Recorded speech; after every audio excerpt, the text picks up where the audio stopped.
बिस्मिल्लाहिर्रहमानिर्रहीम, अस्सलाम वालेकुम। मेरा नाम मोहम्मद जाफरी है। पिछले 48 घंटे में पाकिस्तान ने कश्मीर और फ़लस्तीन के सफारती महाज पर ऐसी बड़ी कामयाबियां हासिल की हैं जो शायद इस खित्ते में इस हवाले से, इन मसाइल के हवाले से काफ़ी ज़्यादा इम्पैक्ट रखती है। पाकिस्तान की जो हुकूमत है PTI की, उसके ऊपर बड़े अरसे से, जब से ये हुकूमत में आई हैं, बहुत सारी तनकीद उनकी सफारती कोशिशों के हवाले से रही है। अपोजिशन तो ये कहती ही रही है कि घर बैठे हुए हैं, टेलीफोनों पे बातें करते हैं, कश्मीर हाथ से चला गया, उन्होंने कुछ नहीं किया, शाह महमूद कुरैशी जो है वो इस्लामाबाद से निकलते नहीं, blah blah blah blah blah, so on and so forth. मगर बाहर के ममालिक में भी इस हवाले से काफ़ी परेशानी रही। पाकिस्तान की सफारती जो कोशिशें हैं वो दोगलेपन का भी शिकार रही। कभी हम सऊदी अरेबिया के खिलाफ बोले तो कभी हम सऊदी अरेबिया के साथ भाग भाग के माफिया मांगते रहे। कभी हम तुर्की के साथ वादे किए कि हम KL समिट में जाएंगे, फिर वहां से भाग के वापस आ गए सऊदी अरेबिया के कहने पर। तो एक परेशानी और एक आप कह लीजिए कि परफॉर्मेंस उस तरह से नहीं थी। मगर जो जिस वजह से ये ब्लॉग मैं आज कर रहा हूं, उसकी वजह यह है आपको बताना कि पिछले 48 घंटे में 4 बड़े ऐसे काम हुए। और वो क्यों हुए? वो पाकिस्तान की सफारती कोशिशों की वजह से, जिनमें से 3 तो डायरेक्टली पाकिस्तान की सफारती कोशिशों की वजह से हुए और एक उन कोशिशों का जो है वो इन्फ्लुएंस की वजह से, उनके नतीजे में जो है उसका भी ताल्लुक पाकिस्तान की सफारती कोशिशों की तरफ से है। तो पहली की बात करते हैं। आप जो जानते हैं कि फ़लस्तीन के हवाले से किस तरह फ़लस्तीनियों के ऊपर बमबारी हुई, 230 से ज़्यादा लोग अभी तक मर चुके, उनके घर, उनकी ज़िंदगियां तबाह हो गई। और जब ये सब कुछ हो रहा था तो पाकिस्तान वो मुल्क था मुस्लिम ममालिक में से किसी से भी ज़्यादा पाकिस्तान ने दो टोक अल्फाज में ना सिर्फ इजरायली जारहियत की, इजरायली जुल्म की मुखालफत की, उसकी मजम्मत की, बल्कि उसके साथ साथ उन लोगों के बारे में भी तल्ख अल्फाज कहे जो उनकी हिमायत करते हैं। हालांकि अमेरिका पाकिस्तान का एक, आप समझ लीजिए, नॉन नेटो एलाई कहते हैं। हमारे अभी भी उनके साथ ताल्लुकात हैं, हमें उनके साथ अपने मईशत के हमारे ताने बाने जुड़े हैं। काफ़ी हद तक यूरोप के साथ हमारी मईशत के ताने बाने जुड़े हैं। और आप सब ये जानते हैं कि इजराइल के खिलाफ बात करना या इजराइल की पुष्टपनाही करने वालों के खिलाफ बात करना पाकिस्तान के माशी इंटरेस्ट को भी हर्ट कर सकता है। मगर शाह महमूद कुरैशी ने दो टोक अल्फाज में यह कहा कि हम, चूंकि जब यूनाइटेड नेशंस की जो सिक्योरिटी काउंसिल है, सलामती काउंसिल, उसके अंदर इजराइल की जुल्म बर्बरियत को की मजम्मत करने के लिए करारदाद पेश हुई तो अमेरिका ने उसे रोक दिया। दूसरी दफा पेश हुई, दूसरी दफा रोक दिया। अमेरिका ने इजराइल के खिलाफ एक लफ्ज नहीं जाने दिया, कार्रवाई होना तो दूर की बात है। तो पाकिस्तान के वजीर खारजा ने खुलकर यह कहा, जो और किसी ने नहीं कहा, कि अमेरिका जिस तरह से इजराइल की पुष्टपनाही कर रहा है उससे पूरी दुनिया को एक इंतहाई खतरनाक मैसेज जा रहा है कि आप जितना मर्जी जुल्म से तम कीजिए, आपको अगर बचाने वाले हैं, अगर आपकी पुष्टपनाही करने वाले हैं, तो फिर आपको कोई हाथ नहीं लगा सकता। पाकिस्तान ने यह भी कहा कि अमेरिका की ये हरकत जो है, ये सलामती काउंसिल को महज एक फजूल किस्म की एक ऐसी बॉडी बना रही है जिसका ना तो कोई मकसद है और ना ही कोई फायदा है। ये बातें इस तरह से फलस्तीन के इशू पे खास तौर पर पहले पाकिस्तान ने अमेरिका के खिलाफ शायद ना कही हो। तो इस वजह से जब ये बातें कही, उसका इन्फ्लुएंस हुआ कि बाकी जो मुस्लिम ममालिक हैं उनकी भी हौसला अफजाई हुई। अब उसके बाद पाकिस्तान के अंदर आप बात कर लें तो पाकिस्तान के अंदर जो यूनाइटेड नेशंस के जनरल असेंबली के प्रेसिडेंट हैं वोल्कर बॉस्कीर, वो पाकिस्तान में आए हुए थे। उन्होंने कश्मीर के, क्योंकि आप जब एक एग्रेसिव डिप्लोमेटिक पॉलिसी रखते हैं, डिप्लोमेसी की अपनी फॉरेन पॉलिसी रखते हैं और पुश रखते हैं, तो फिर लोग भी उसी तरह से रिएक्ट करते हैं। तो वोल्कर बॉस्कीर जब पाकिस्तान आए हुए थे तो उन्होंने, जिस तरह से पहले भी यूनाइटेड नेशंस के लोग ये कहते चले आए हैं कि कश्मीर का मामला जो है ये अक़वाम मुत्तहिदा की करारदादों के रोशनी में जो है वो हल होना चाहिए, तमाम लोगों को, सारी पार्टीज को, इंडिया, पाकिस्तान, कश्मीर को रिस्ट्रेंट से काम लेना चाहिए, एक दूसरे के खिलाफ, जिस तरह के आपको पता है गोल मोल बातें जिस तरह से इन इदारों में की जाती हैं, किसी किस्म की कोई डिसाइसिव, कोई फैसला कुन स्टेटमेंट तक नहीं देते। मगर वोल्कर बॉस्कीर ने पाकिस्तान में खड़े होकर, इंडिया की सरहद के साथ पाकिस्तान में खड़े होकर यह कहा कि अब वक्त आ गया है कि कश्मीर के अंदर हक के रायदही के लिए प्लेबिसिट होना चाहिए जल्द से जल्द। इस तरह की स्टेटमेंट यूएन की तरफ से भी अभी नहीं आई काफी अरसे से। This was one of the most decisive and clear headed statements जो कि यूएन ने दी हैं इन अ वेरी लॉन्ग वाइल, काफी अरसे में। तो ये भी पाकिस्तान के लिए, और ये चीजें जो हैं, लोग ये भी कहते हैं कि यार एक स्टेटमेंट से क्या फर्क पड़ता है, मसला वहीं का वहीं खड़ा। अरे भाई, जो सफारती ताल्लुकात होते हैं, सफारती प्रेशर्स के थ्रू ही दुनिया में मामलात आगे चलते हैं, क्योंकि सफारती प्रेशर वो चीज है जो लोगों के मईशत के हवाले से भी, अगर आज उन पर सफारती प्रेशर डलेगा, अगर यूनाइटेड नेशन उस पर प्रेशर डालेगा, तो उसके बाद उनके यूनाइटेड नेशंस के बाकी जो फोरम्स हैं वहां पर मामला सीरियसनेस की तरफ जाएगा और सैंक्शंस रिजीम तक बात आ सकती है।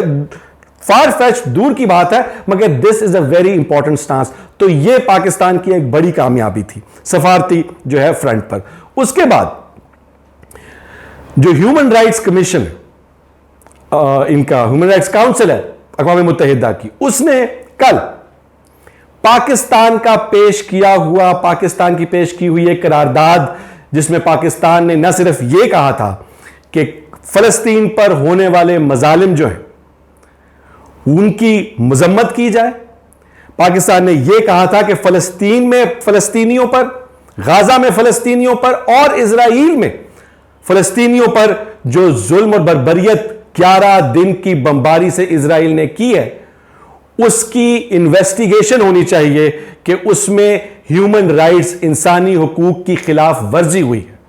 अब आप और मैं सब ये जानते हैं, हम कहते भी हैं कि जी यूनाइटेड नेशन अक़वाम मुत्तहिदा बुनियादी तौर पे अमेरिका का एक इदारा है, अमेरिका की बातें सुनता है, इसराइल अमेरिका का इत्तेहादी है, तो क्या करना है, यूनाइटेड नेशन तो इस तरह की कोई बात कर नहीं सकता। मगर पाकिस्तान की पेश की हुई करारदाद न सिर्फ वहां पर एक्सेप्ट हुई, बल्कि जो मिशेल बैशले हैं, जो ह्यूमन राइट्स काउंसिल की हेड है, उन्होंने यह कहा कि यह मुमकिन है कि इसराइल ने फलस्तीन के अंदर जंगी जराइम किए हैं इन 11 दिनों में।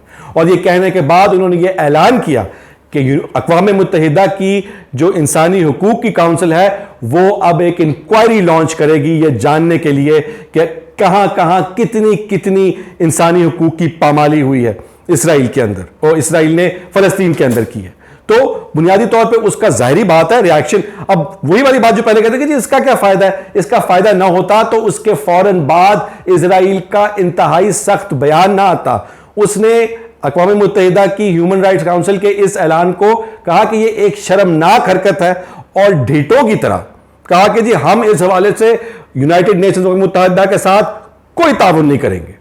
उसके बाद जाहिर बात है इजराइल का बाप अमेरिका है, अमेरिका का भी आ गया कि जी ये बहुत गलत हरकत है, अक़वाम मुत्तहिदा की जो इंसानी हुकूक की काउंसिल है उसको ऐसा नहीं करना चाहिए था, और ये हम इसकी तायद नहीं करते। लेकिन पाकिस्तान की सफारती कोशिशों की वजह से यह दिन आया कि ह्यूमन राइट्स काउंसिल ने इस मसले को और इसराइल की हरकतों को जंगी जराइम तक का नाम दिया। यह हो गई 2। अब मैं आपको बताता हूं तीसरी बड़ी सफारती कामयाबी।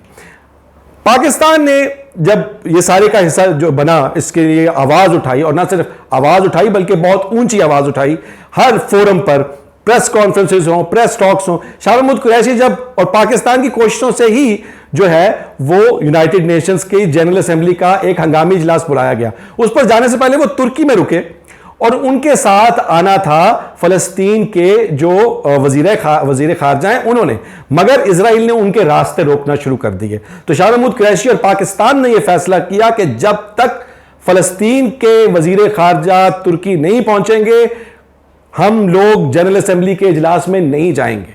और उनकी जिद से उनकी पूरी दुनिया पर उन्होंने ये बात जो है ये फैलाई कि इजराइल ये कर रहा है। तो उसके बाद फलस्तीन के जो वजीर खारजा हैं वो तुर्की तक पहुंचे, और उसके बाद जनरल असेंबली में जाके बोले। उस सब के बाद जो सबसे इंपॉर्टेंट बात है, फलस्तीन के वजीर खारजा ने पाकिस्तान के नाम एक खत लिखा, और वो खत देखने से ताल्लुक रखता है।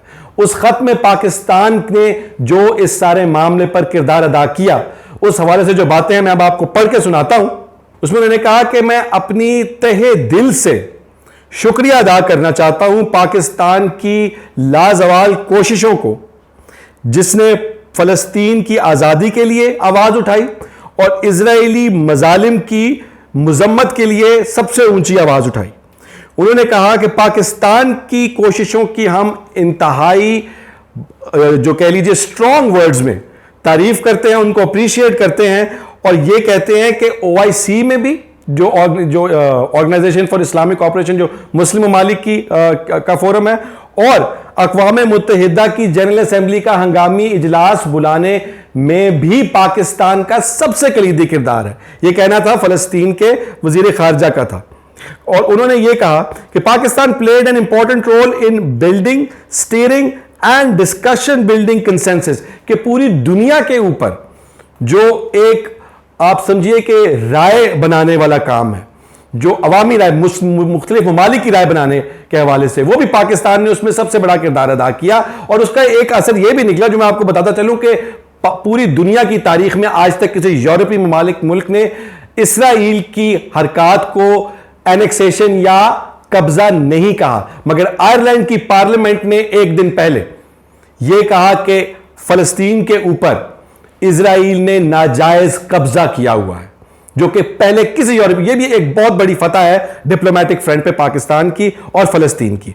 फिर उन्होंने कहा कि अनदर हिस्टोरिकल डे, उन्होंने यह भी कहा कि पाकिस्तान ने जो पैलेस्टाइन सॉलिडारिटी, जो फलस्तीन के साथ हमने एक यौम यकजहती मनाया, उसके लिए भी हम आपका जितना शुक्रिया अदा करें वो कम है।